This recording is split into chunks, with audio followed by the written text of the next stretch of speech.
মাছ ধরতে গিয়ে এই লোকটা একটা দাঁত কেলানো হাঙর খুঁজে পায়। তখন কিন্তু এই লোকটা বুঝতে পারেনি কিছু বছর পর এই মাছটি তার ভালো বন্ধু হয়ে যাবে। কিউট ছোট হাঙরটিকে ধরেও সে আবার সমুদ্রে ফেলে দিয়েছিল।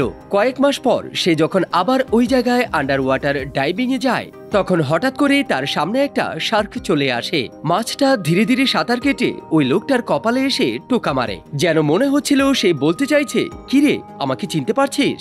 শার্কের দাঁত কেলানো দেখে সে বুঝতে পারে এটা সেই মাছটা যে মাছটাকে ছোট অবস্থায় সে ধরেও সাগরে ফেলে দিয়েছিল। কিন্তু ওই লোকটা কখনোই বুঝতে পারেনি ছোট মাছটি বড় হয়ে যাওয়ার পরেও তাকে চিনতে পারবে। সে শার্ককে কিছু খাবারও দেয় খাওয়ার জন্য। একটু পর শার্ক আনন্দে খুশি হয়ে সাথে তার বউকেও নিয়ে আসে। এভাবে চলতে থাকার পর ধীরে ধীরে শার্ক তার পুরো কলোনিকে নিয়ে আসে, আর লোকটা মাঝ সমুদ্রে শার্কের মাঝখানে ডাইভিং করার এক্সপিরিয়েন্স পায়। সত্যি এরকম ভাগ্য খুবই কম মানুষের আছে।